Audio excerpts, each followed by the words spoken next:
to be here. Yes. So we're waiting for the rest of the participants to join as well. And in the meantime, I'll introduce myself and our organization if that's okay with you too. So my name is Dora. I'm a third-year medical student in Turkey and also an active member of Neuromer's Women in Neurosurgery team. So as you might have heard, Neuromer is a student organization and a network for students all across the world to be able to connect and share their ideas in the field of neurosciences, whether it's neurosurgery or neurology. And we're not restricted to any country, anyone can join. And we help students who are interested in pursuing neurosurgery or neurology. Okay, that's wonderful. Thank you for the introduction.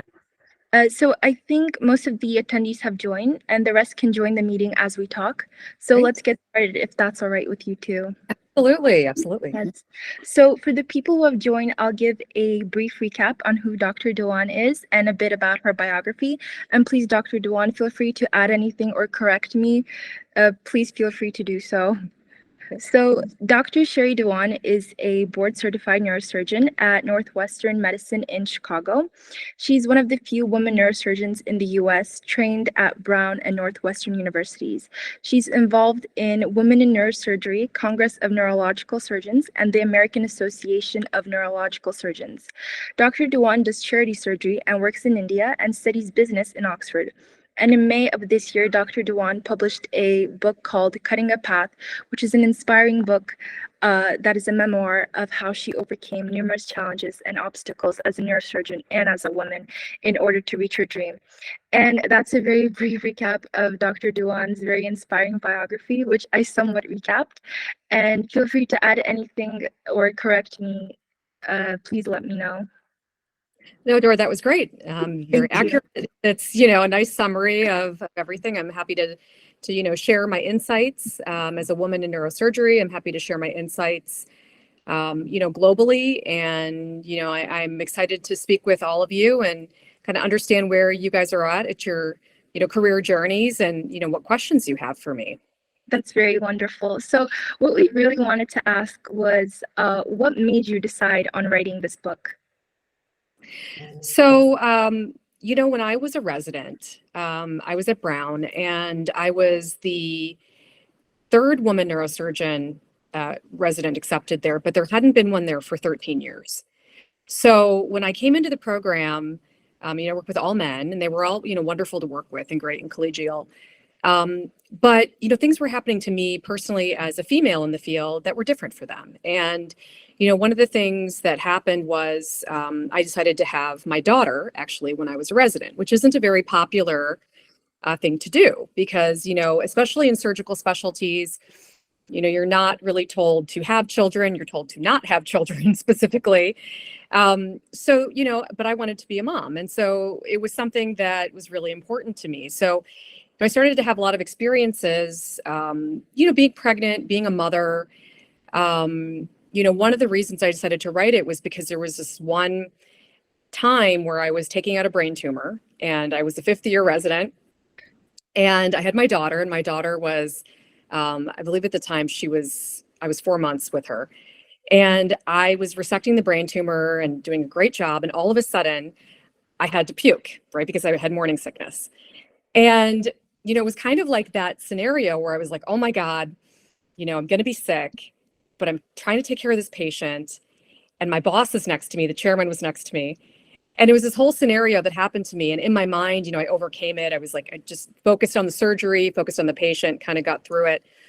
But after that experience, I thought, I've never read a book that has ever been about a woman and their journey and how they manage all of these things. And they manage morning sickness and pregnancy and motherhood, and especially as a brain surgeon, right? And so I kind of started taking notes and writing them down in a notebook.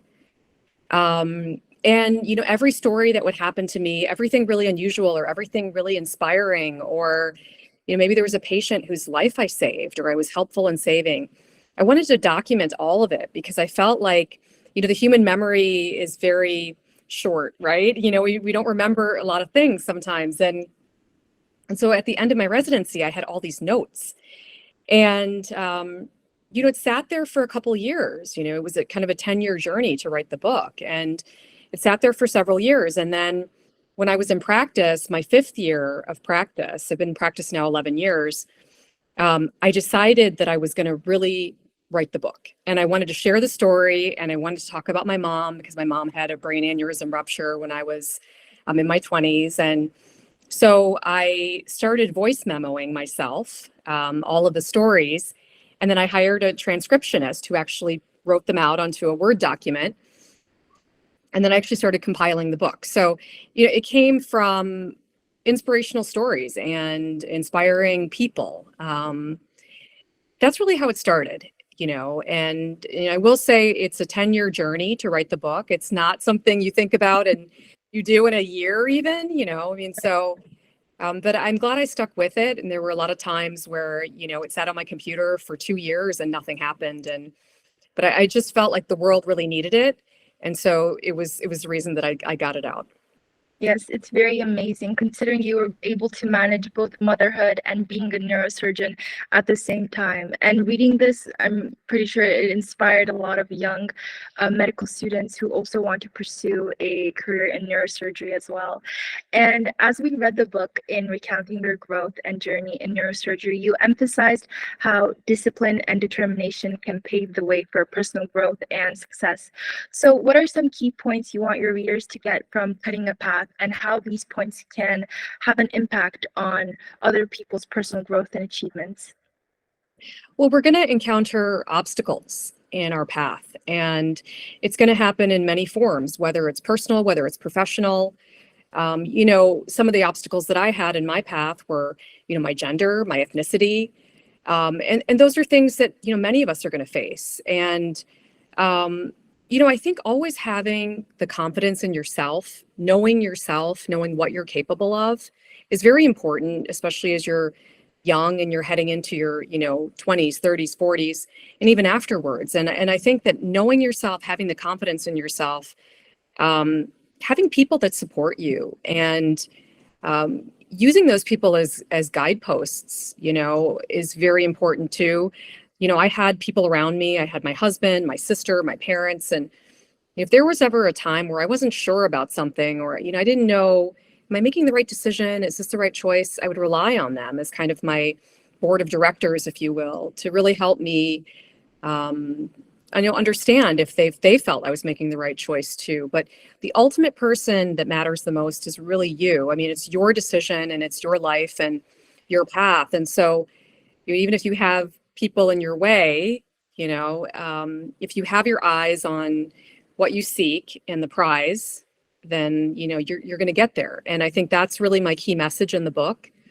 Because there were so many times where I was told no, I was told it's not possible. You can't be a woman and a neurosurgeon. You can't be married and a neurosurgeon. You can't be a mother. God, no, don't be a mother.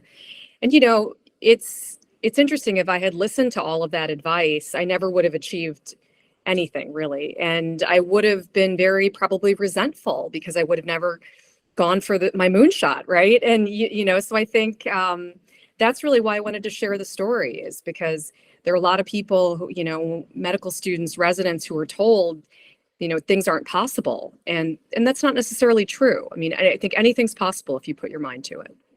That's very true. I also believe the same, that if you put your mind to something, you can make the impossible possible, for sure. And also in the introduction of your book, Dr. Dewan, you gave this analogy of a tiger, and you described the tiger's physical adaptations for hunting. And because this was such a unique analogy to be able to make, to relate a fierce animal and combine like the concepts of determination and purpose. So how would you draw parallels between these adaptations of and the concept of purpose, discipline, and determination in human life, as you discussed in your book? Yeah, the tiger analogy really came from, we all talk about the animal that we really relate the most to. And I had a really unique experience when I was in India, where I was actually on a tiger safari, and I was able to meet a tiger kind of face to face. And so, the beauty of the animal and the majesty and the fierceness combined with, some of the characteristics that I felt neurosurgeons have too, which is, we sometimes are loners, right?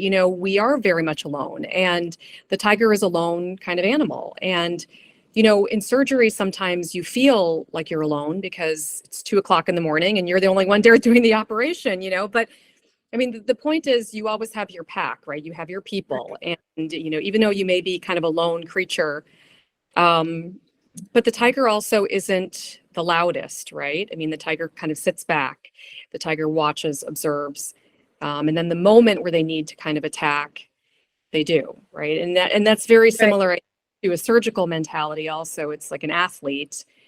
And I think surgery is very athletic. It's, you need to have the mindset of an athlete. You need to have the endurance of an athlete. And so that animal, I thought, really, really spoke to me. That experience spoke to me. And actually have a second book coming out next year, which is actually about a female tiger growing up in the jungles of Ranthambore in India. And I wrote it with my kids. So it's a middle grade fiction book that's coming out next year, illustrated. That's amazing. So I hope that animal, that story of that animal and the fierceness, yet the beauty and the majesty and the poise and the dignity all kind of speaks to, how we can form our careers in a very, in a very elegant way that, but yet we have this inner ferocity, right? We have this inner person, we have this inner power that when it needs to come out, it can. Yes, that's very interesting. And from the brief recap I made, and as you mentioned as well, you are a mother of 3 children and a full-time neurosurgeon, which is all very fascinating. So we were all wondering, how do you manage to balance your life as a mother and a neurosurgeon, and how do you deal with difficulties you might encounter? Yeah, it's always a challenge. The way that I'll analogize it is, it's like a duck on water, right? You watch the duck Right. and it's gliding on the water and it looks beautiful and perfect, but the duck's also paddling underneath. It's full time with its feet, right, to stay afloat.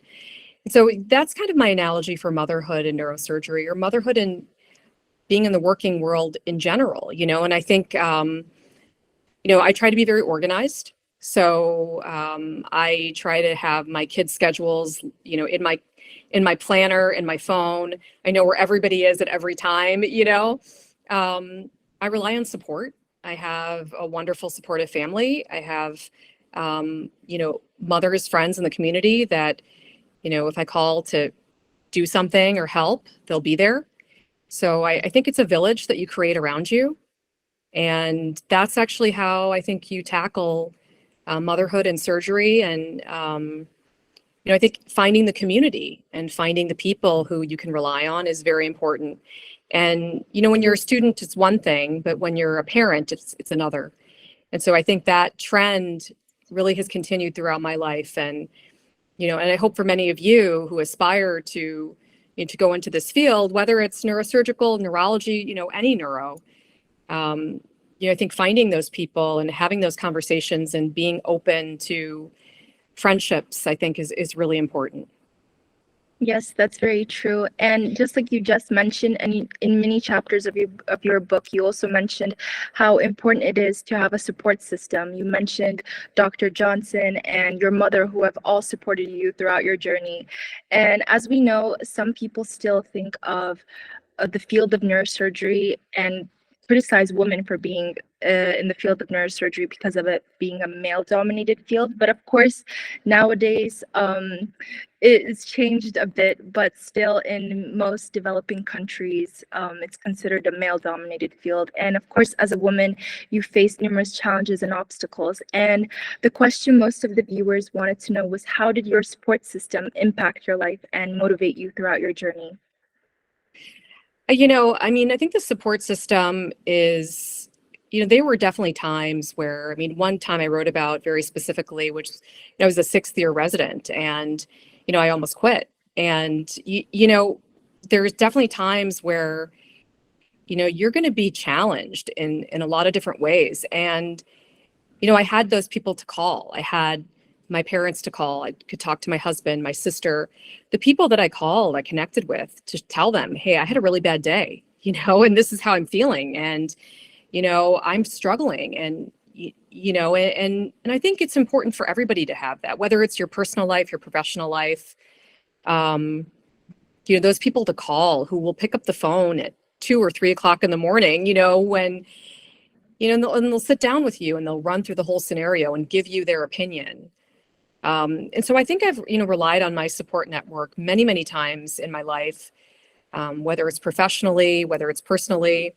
I think even now, with my colleagues, my surgical colleagues, we're always relying on each other for, surgical cases. We'll say, I saw this patient in my office, not sure what surgery to offer them. What do you think? And we'll show each other the films and we'll talk about it and we collaborate. And, we even operate together. There'll be times where my partner will ask me to come and help him, or I'll ask him to come help me, and so we have this collegial relationship that extends beyond gender, and it just becomes about taking care of the patient and providing good service. And I think when you get to a point in your career when your job is fun, that's really the point where things just become terrific. I mean, it becomes so much fun to go to work, fun to collaborate with your colleagues, to take care of patients. And I think your mindset speaks to a lot of that too, having a positive mindset, having a good outlook. I personally, I spoke in the book a little bit about meditation, but personally, that's what I do, pretty much every day. I spend 5 or 10 minutes of my day, just kind of centering myself and, organizing my thoughts. And I think that's a really good, way for people, also exercise, whether it's some sort of athletic ability, whether it's running or yoga, or that's how it is for me, or swimming. But some sort of activity that kind of allows me to move more, because with some of the surgical specialties, we're standing in one position for a long time. So those are some of the ways that I've used my support system and just my daily practice to keep me centered. Yes, that's very amazing. And just like you said, having a support system throughout your life, and especially in the field of medicine, is very important to get through emotional challenges and also help for your personal growth as well. And I believe that like having people who you can talk to and while being a doctor is very important as well, because collaboration is what brings us together as well in medicine, to be able to talk with your colleagues and seek advice from each other. So in also, since you mentioned the patients, I remember reading from your book about how you dealt with this one very challenging case of a certain patient, which was pretty shocking to read, and I can't even imagine how it must be to see it in real life actually happening. And you also described the intimacy between surgeons and patients, and you emphasize that it's a very powerful connection that develops over time. So how does this connection influence your approach to patient care and your dedication to their well-being? Yeah, I mean, with my patients, the ones that I've, taken care of, we have a relationship that spans years. I've had patients that have reached out to me 10 years later, because I operated on their family member, or patients will support you in so many different ways. And, I feel, especially with Dr. Johnson, and, he was a neurosurgeon, and, saving my mom's life, I think about him, 30 years later as, a really powerful force in my life. So I think, that connection is especially important. When you operate on somebody's brain, somebody's spine, it's, I think, the ultimate trust in a relationship, because these patients don't know us from anybody, and sometimes they're coming in emergency trauma situations, or they can't control or even choose their surgeon. So I think I take that very seriously, and I think that I provide good service to them, because it's not just about the surgery; it's about the aftercare, and being available to them if they have questions. And so, I mean, I think it's an important relationship for sure. Yes, and of course, building trust with your patients is very important as well. Like you said, to be able to make them trust you, like you said, because they don't know, like if they go to the ICU, of course, they don't know who's their surgeon, who's operating on them. So aftercare matters a lot as well. And again, you emphasize that anyone can achieve their goals with discipline and determination. So can you provide practical advice for readers on how to apply these principles in their own lives? So, I assume that many of you are med students, is that right? For the Yes. audience.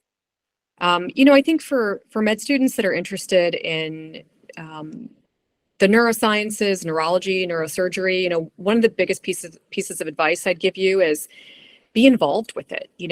Try to get into the hospital, try to shadow neurologists, try to shadow neurosurgeons, go into the operating room if you can. The first time I stepped into the OR, I was 14 years old. And one of my parents' best friends was a doctor, and he was an OB-GYN surgeon. And he said, hey, do you want to come to downtown Northwestern with me and watch an operation? And I was like, yes, I do. So that was the first time I stepped in the OR. I was 14 years old, and I put scrubs on for the first time and went in, and I felt like I belonged there. I felt like it was my home, kind of. And I think, if you're ever unsure about what the path is, I would say expose yourself to it, be a part of it. How does it make you feel? Do you go to the hospital and you feel scared, you feel disgusted, you feel all these things? What do you feel? Do you feel excited? Do you feel inspired? Do you feel like you want to learn? And so the first thing I'd say is if you have an interest, get involved and see if it makes you excited enough to go back the next day.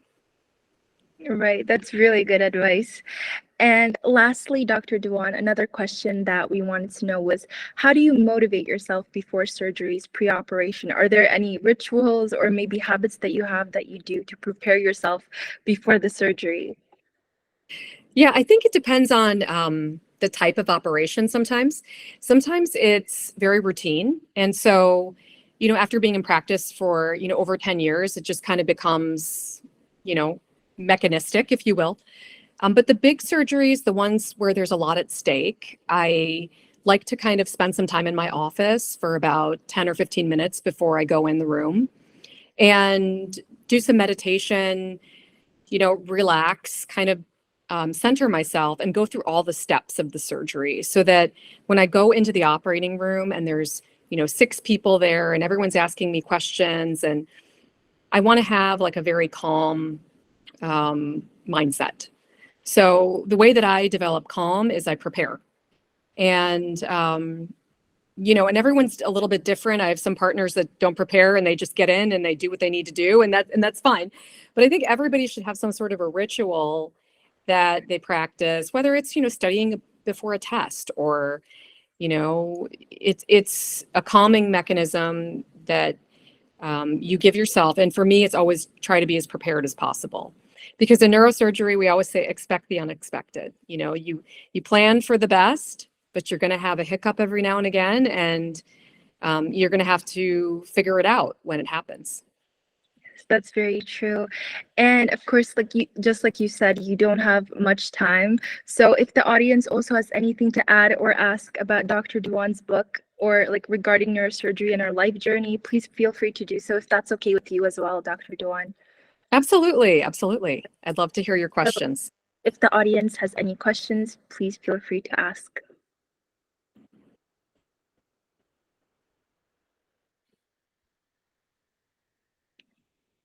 So someone in the chat asked, how does the doctor deal with patient loss? That's actually a great question, and a question I think we don't address enough. As a doctor, as a surgeon, you will lose patients, and sometimes it's very difficult. And the first patient that I ever lost, I was actually a medical student, and I had a patient enrolled in a research study. And he had a massive stroke and died 6 weeks into the study. And it was very hard for me at that time to kind of understand, even this concept of someone's here today and gone tomorrow, And so it took me time to understand how I processed that. I will say through the years of having really sick patients, patients die with brain tumors, young patients die, patients, who come in brain dead to the emergency room, you start to learn how to compartmentalize, if you will, kind of the professional and the personal. And I think that, those are kind of defense mechanisms that we put into place. Because if we didn't have those, I think the job would be too hard. So I think, over time, dealing with loss, I think you have to understand that you did your best. And sometimes you're not handed a fair deck in the sense that the patient comes to you and they're, essentially almost gone, and you do what you can. You're going to have a lot of wins. You're going to have some losses. And at the end of the day, I think you just have to realize that you can't save every single patient, but that it's not your fault if it happens, because you tried your best. Right, that's very true. And another question is, are there any traits neurosurgeons have in common? Oh, let's see. Well, there's a lot of neurosurgeons that are left-handed, actually. I myself am a righty, but there are a lot of lefties in neurosurgery. I think, I would say we're athletes. We may not physically look like athletes, some of us, but in terms of your endurance that you need, in terms of, there are 10-hour, 15-hour surgeries that are required sometimes. So I think when I would think about neurosurgery, I would think about it like a sport. So I think we're very athletic in our mindset, and we've trained our bodies to go without food and water for very long periods of time. That's very true.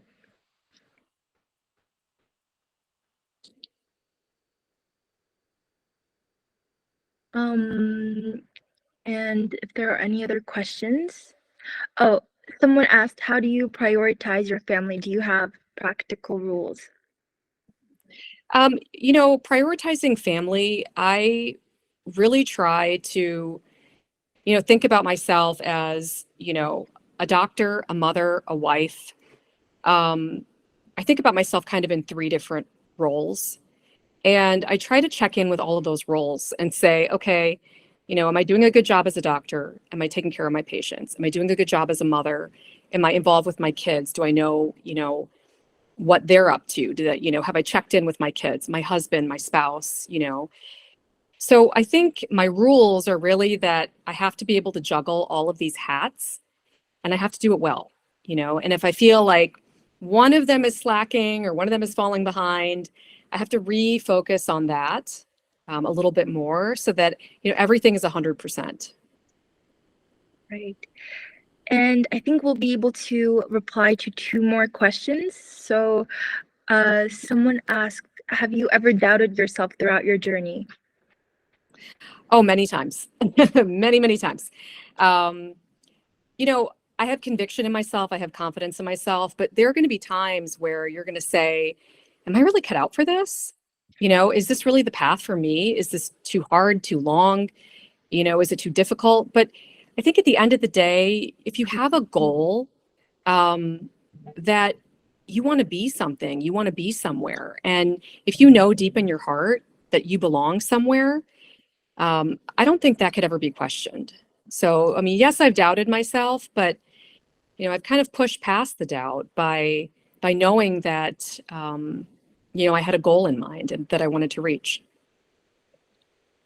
Right. And one last question is, have you always considered neurosurgery, or have you considered other surgical specialties as well? I actually considered, well, not so much other surgical subspecialties, but I did consider neurology. So that was actually my top 2. I wanted to do something with the brain for sure. So, really what it came down to for me was that I loved being in the OR and I loved doing procedures. And, now with neurology, there are different tracks. You can do endovascular, you can do interventional radiology, through neurology, at least in the US. So there are opportunities to do more procedural, avenues. But for me, it was really the OR that spoke to me. So that was really my decider. It was, do I like being in surgery or do I not? And that's really what pushed me to neurosurgery. Yes, that's very wonderful. And also one more thing before we wrap up the interview is it would be great if everyone turned on their cameras for a quick picture and a memory for this lovely day. Oh, that'd be wonderful. Yes.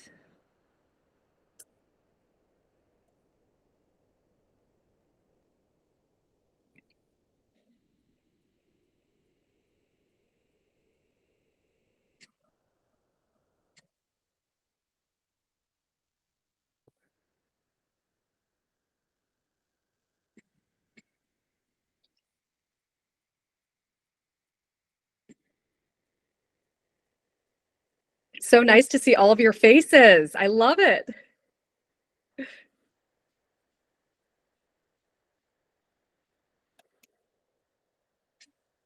Okay, if that's all.